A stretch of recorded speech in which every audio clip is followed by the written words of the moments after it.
Hello all, I'm KelKidman, welcome to Breaking on the Daily, where today we have a lot of policy failures from the Harris administration. Because you see, President Biden's policy have not exactly gone well, and we're going to actually begin today with a bit of a talk about the border wall, because though it seemed like a lost cause about, I think it was 3 or 4 weeks ago when I was talking about how they had shut down the border construction, and they were going to consider it around 2 months into the administration, though it was not, of course, confirmed to be done.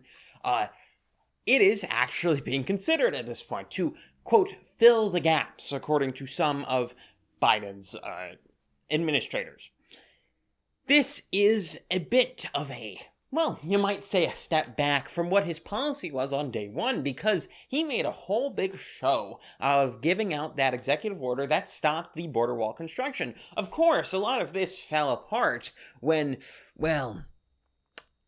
the border crisis happened, and a lot of things really changed. A lot of the political calculus needed to change, and very quickly. It has led to many problems, as I hope clearly documented throughout my excursions into the border crisis territory on this channel. And one of them has, of course, been the fact that the border wall is more necessary now than it ever has been. Limiting how many people can get across, and limiting especially where they can get across to a few specific places where it can be controlled rather than all across the Mexican-U.S. border, is really important when you're having huge surges of people coming across the same. And the limitation of construction on the border wall, or a complete lack of it, has caused a major amount of issues in this respect. And this is the fruits of such, because it is being considered. Of course, my thumbnail was a bit hyperbolic. It's not being restarted as of yet, but it is being considered. And that is an important difference, because if you had asked me 2 months ago whether Biden would ever consider, or President Biden and his Harris administration would have ever considered this sort of thing, I would have told you no. And I would ask you if you were insane, because back then, it did not seem as though anything would convince them, though it seems that the border crisis has in this case. Which, hey, I'm not complaining. If we get more border wall out of this, and we end up actually getting more border wall done, I'm fine. That's totally fine by me. And this is the common thread of a lot of these stories I'm going to be talking to you about today. Many of the policies that are now being proposed as responses to the sorts of crises that Biden has had, and of course those ranging from the border crisis, as we already talked about, to other more political and polling crises as have occurred with the idea of vaccine passports, because the White House has now confirmed the Harris administration will not require Americans to carry vaccine passports through a federal way. And this comes as, once again, another step back from where they were what they were talking about just a few weeks ago, where they were trying to get a federal administration in on actually upkeeping these databases of who's had a vaccine and who's not, seemingly as a pretense or a prelude to the actual implementation of a federal vaccine passport. But it seems as though all of these plans have fallen through, in large part likely due to polling data, because polling data has not been good on vaccine passports. Of course, people don't like the idea of having a constant identification on them and being limited in the way that a vaccine passport would limit many people. And well, that isn't a good look. Not on top of that, the evidence for vaccine passports as an actual strategy for limiting COVID spread, or more specifically what we'd actually care about, COVID death, isn't very, there's not a lot of efficacy to the evidence in the favor of vaccine passports. There's a really good in-depth breakdown. It was right down in the description. It's 2-2 for my sources. I do suggest you go check it out. It's a pretty good breakdown, and I do quite like it. But we're not going to go through all of that here. Of course, we don't have the sorts of time, because I like keeping these videos more short and sweet, not trying to bombard you with hours longs of videos, just giving you some headlines. But there is still important things to talk about with regard to this story. Because it's not just the White Houses that have been pushing for vaccine passports. It's also many media outlets. Many media outlets that are decidedly not talking about either of the stories that I just referred you to. A key example of such being CNN, where I went to their homepage today and I took a screenshot. This was while I was researching this stuff, so it's not as though I'm catching them off guard. And many of these stories have been out for hours. So it's not as though they didn't have any time to check out these stories. But it's not there. There's nothing there. It is all benign nonsense that doesn't have anything to do with the actual issues that are going on today. Which, hey, what do you expect from CNN? It's not as though they're giving you real news.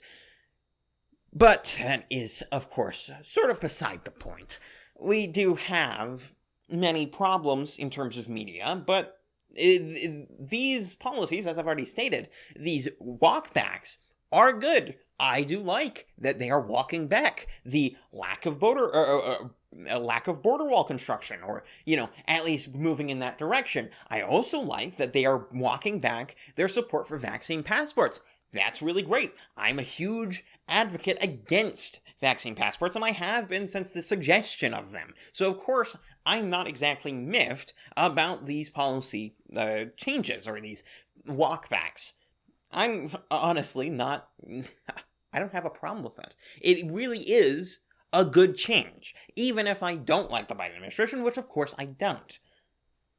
Though, that's not all that Biden's having trouble with. Now, this isn't exactly a direct failure, but he's having problems with his infrastructure package. Because you see, the infrastructure package, that as it is not going to get through the Senate. At least not through any normal means. The only way it'd get through the Senate is if they do it through budget reconciliation. And even then, that's not exactly confirmed, since I've seen whispers, I believe actually this was confirmed, that Manchin's not supporting this. So he doesn't even have the support of every Democrat on the infrastructure bill as is. Of course, these things can be changed, they can be negotiated, so I'm not saying it's a for sure thing that it's not going to pass, and this, once again, is not a direct failure necessarily, but he is really pushing for this infrastructure bill, which of course is just a huge pork bill. It's just a whole bunch of nonsense, a whole bunch of gimmies for Democrat states, and all sorts of, the things you'd expect from this sort of bill. Of course, that's all true. But I think the problem here, for Biden specifically, is not necessarily whether the bill passes or not, but rather the political capital he's losing if he does ram this through. Because you see, people have this idea in their head, many people on the right especially, have this idea in their head that, well, if you have the political power, you can do whatever you want with it, and there will be no repercussions come election season, which is, of course, not true. When you try and continually push for your policy positions above every other consideration, even the consideration of bipartisanship, even though that is a term and an idea that I'm not a huge fan of, to be clear, if you don't pay any mind to it, if you completely ignore it, you're going to have a major amount of problems in polling and, more importantly, in elections. Remember, Biden, the Democrats, did not do well in 2020. I don't know how many times I'm going to have to say this over the next few years, but it is true and will never not be true. Biden didn't do well in 2020. He won by a hair, if even that. And if we're going down ballot, they lost almost everything, at least that was important, down ballot. They lost every toss-up congressional seat.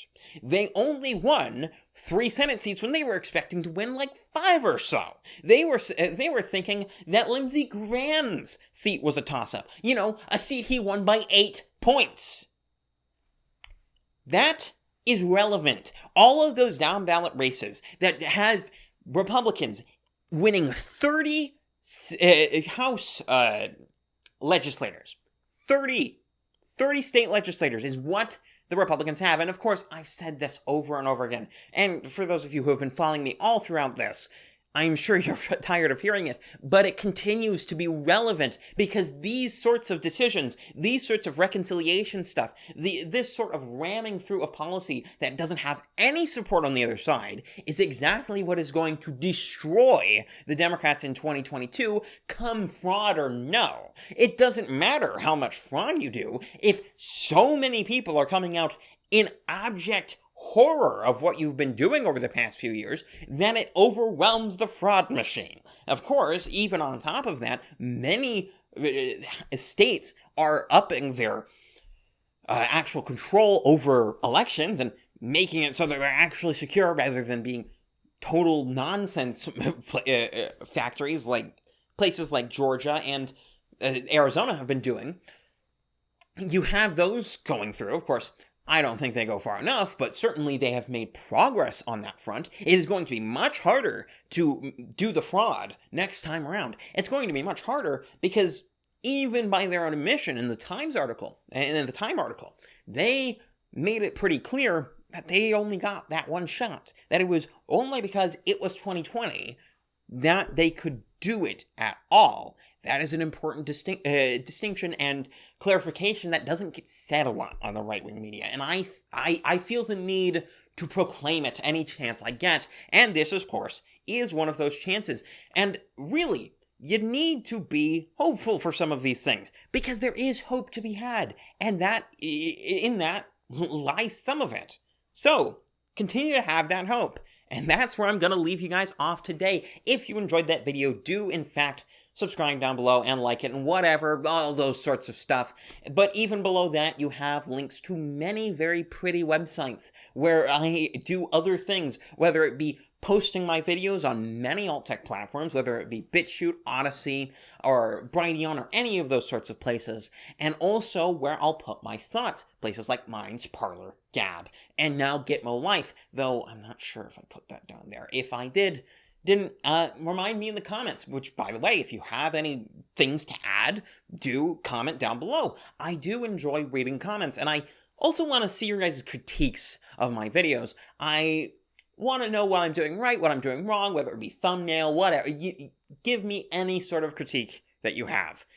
And that is where I will leave you guys off today. I am KelKidman. This has been Breaking on the Daily, and I'm out.